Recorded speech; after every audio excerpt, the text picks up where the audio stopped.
Hey everyone, Onepeg here, with some newsy news. Right? Right. Okay, so I had the lucky opportunity to be able to be invited to a podcast with iRedSeven, a ton of other streamers, and Nikita, which went on today at 2 p.m. Eastern and lasted for about 2.5 to 3 hours. Now, there are supposed to be a couple more podcasts that are going to take place inside of, I guess, the next couple of months, with Nikita being the host of them and doing some devlog stuff and talking to the player base about things that they can expect with leaks and all kinds of other things. But for the purpose of this, I wanted to talk about some of the stuff that we discussed and some things that Nikita shed some light on. And I don't really have a whole lot of, organization to this because I was writing notes like furiously while we were talking on the podcast, but I do have some things to share with you, some of which are pretty big. I don't really have, unfortunately, a lot of media because this thing was really freeform and it's not like we had stuff to share. But there was information about both 12.10 and 12.11, as well as some other stuff with some Q&A that the streamers, including myself, got to ask, and I'll go over those things, okay? 12.10 is currently being tested internally. There's going to be some optimizations, quality of life stuff, bug fixes per the usual, and it's going to be minimal in terms of its, content additions. But he did say that there's going to be new guns and armor and the return of Steam audio. So hopefully they figured out whatever they needed to figure out with Steam audio and the Valve devs and got it to the point where we don't see as much in terms of like audio artifacting or like grenades that don't seem to have any direction to them if they're at a distance but end up being super loud, stuff like that. In 12.10, there should be 2 new weapons that get added, one of which is the PL-15, which I showed in my last news video, which is a 9x19 pistol, and according to Nikita, will have better handling than the Glock. He said that he's been able to shoot them both himself and says the PL-15 is a superior firearm. In addition to that is also the STM-9, and I'll put an image of it up here. That is a 9mm semi-automatic AR platform. It's an AR-15, but it is 9mm chambered. The manufacturer of the gun says that is a very high-precision 9mm AR and will work with typical Glock mags, just like the 9mm Vector. Now, 12.10, which is the patch that's supposed to come next, will not have the factory expansion. That is for 12.11, which will come, obviously, after that. We don't know how much further out. The factory expansion, he said that they're going to do a devlog soon about 12.10 with things that are more specific, with some pre-launch stuff to be tested on the ETS servers. The factory expansion patch, 12.11, will also include the factory boss. Nikita believes it will happen at the same time. And there's going to be a move to Unity 2019 for 12.11.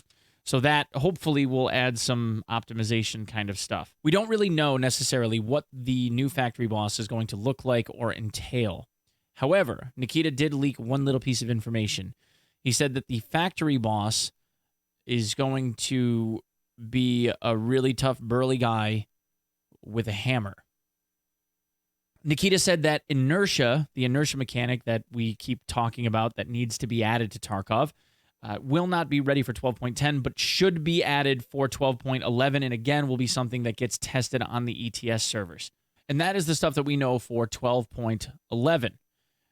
Now, from here, I'm going to switch gears a little bit and talk about stuff that's going to be happening now or immediately, and then we'll look toward much more future-facing stuff. So the only thing that looks like it's going to be occurring in the very, very near future, meaning like within days, hopefully, is something having to do with the rain sounds. It was brought up that rain still is incredibly loud, seems to last for a very long time, and this is what Nikita basically had to say about it. Rain itself is a 1 to 1.5 hour duration that happens somewhere around, on average, 3 times per 24-hour real-world 24-hour period. There is an additional chance for there to be breakout storms, which I would assume are things like the thunderstorms that we're accustomed to seeing. And he said that it used to be tied to weather in St. Petersburg, but is no longer, and it's more algorithmic now than that. But because there was so much talk during the podcast from other streamers about the loudness of the rain, Nikita agreed that they would turn down the rain volume again for the now 6th time. as he put it. Also, with things that are going on kind of currently, Nikita said that although they have upgraded the server hardware and made it more modern, as he put it, the servers are still being actively attacked on a pretty regular basis, and they're causing the servers to overload on purpose. A lot of the downtime that we've been experiencing in Tarkov is due to this. So what they've done is they've replaced a bunch of hardware, made the servers a little bit more robust to be able to withstand some of those attacks, hopefully. They're also looking at experimenting with dynamic tick rates on servers, and even went so far as to say some of the servers have been running at 120 tick rate, which I'm not sure if I was ever in one of those raids, but that's kind of cool to see that they were able to push up to 120 tick on, I guess, certain raid instances. Now, he did say that they've had to scale that back since then, and I don't know what that was to, but kind of cool that they've been running some servers at higher refresh rates. Nikita did say that since the start of the year, they've added 25 new employees or devs, and that most everyone in the company right now is working remotely with about 20% of the staff in the office. Okay, so now for the stuff that is not soon, but eventually, I guess is a good way to put it. So eventually, things that Nikita would like to see implemented in the game. There was a question about body dragging, and Nikita said that he wanted to be able to include that at some point, just like we saw in the raid movies. So the talk then came down to point shooting and how people are always walking around the map with the weapon shouldered. And right now, having the weapon shouldered doesn't have any kind of stamina drain at all to it, even though in the real world, holding a rifle at your shoulder, even if you're not aiming down the sights with your head tipped in, is still going to wear on your arms. It's going to become tiresome, which is why there's things like a high ready and low ready position, right? So we asked Nikita about whether or not there was going to be some additional positioning of the rifle, and he said, yes, there's going to be low ready and high ready positioning of the rifle when you're not actively shouldering your gun. But with these changes, that also means that when you do actively shoulder your gun, it's going to start causing some stamina drain. So stamina regen will be at the high ready or low ready positions. And then obviously when you tip your head in to do actual aiming down of the sights, that's going to cause some additional stamina drain. So it's kind of going to be like a 3-stage process. Now, Nikita also mentioned that guns also have what's known as a center of balance, because we were talking about recoil. They have a center of mass that is a hidden stat that we don't see that also has something to do with the recoil controllability of the gun. He said that weight balancing will eventually become a stat that people will be able to manipulate.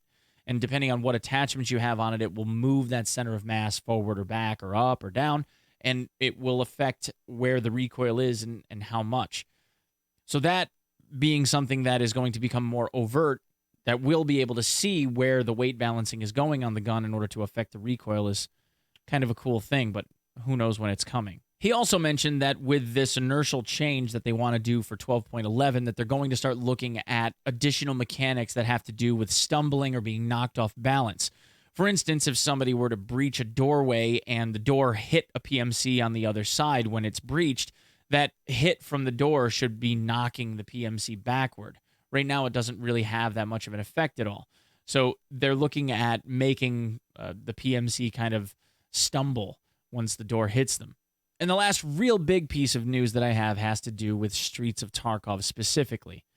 When asked whether or not he believed Streets would be released by the end of this year, his answer was, and I quote, "I hope so." We know that BSG has traditionally been a slower-moving development team when it comes to trying to make their own timelines. And this comes as no surprise that with an answer like "I hope so," makes me think that we're probably not going to see it in 2021. Now, I hope we do, but I don't know if that's going to be realistically possible.